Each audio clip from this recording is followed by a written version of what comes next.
Roger, how you doing today? Great, how are you? I'm doing great. I appreciate you taking a minute or two to talk to me. There's been a lot of discussion at VMworld this year about Docker. Yep. I've heard a lot of people in the community talking about it.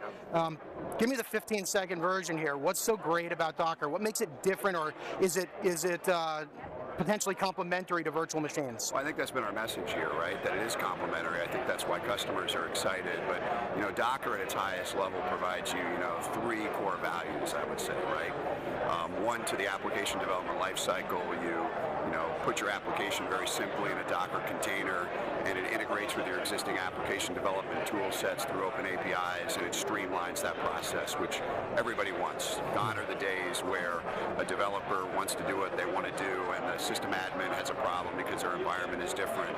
That separation of concerns is created by putting that application into a Docker container. And you hand that over, let me just continue. Yeah. You hand it over into production, and you get great density, right? You get this incredible benefit because Docker works natively on the host OS through C groups and namespaces.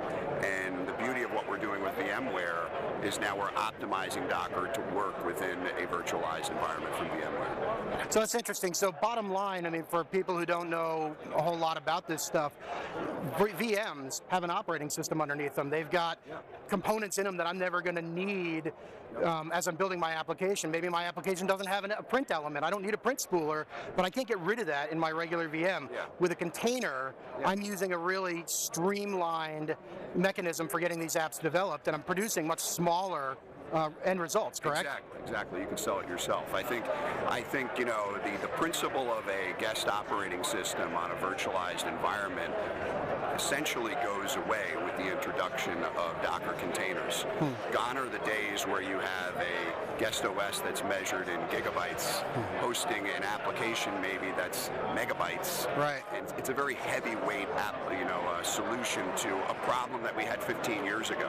Well, it's funny because I'm not even a programmer, so it never really occurred to me to think about that. But as I've been talking to you, it does make sense to me that, as a programmer, why would I want to spin up a virtual machine that's going to consume a mountain of resources that I could otherwise be using in my development platform? Instead, I can just download for free because this is open source, right? Open source. Yeah, so I can download this thing for free, stand up as many containers as I want, pretty much instantly, and be able to take my development process from what might be days or weeks down to hours or days. Yeah, think about the time that it takes to spin up and turn up a new virtual instance today and reboot that operating system.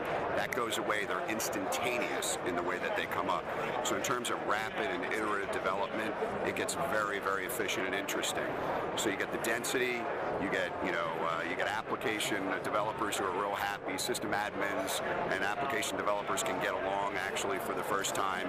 And then the beautiful thing is you get this portability. Once you put it into a container, why does Google and Rackspace and IBM SoftLayer and VMware? Well, I was saying now VMware. That was the big announcement today. Is VMware will run Docker containers. And that's beautiful. Microsoft as well with Azure, right? All of the major cloud providers today love containers because it makes it easy to move them, right? Because a Docker container not only gives you the speed and efficiency of rapid application development, but it also gives you portability. And that's a beautiful thing without the introduction of any other software and cost associated with doing it. So we're working with VMware with many customers today. It is an open source product. We sell commercial support. The reference point that people usually use is I use Red Hat Enterprise Linux. I've got commercial support with it, and that's the open source. No, I think that model makes a lot of sense too.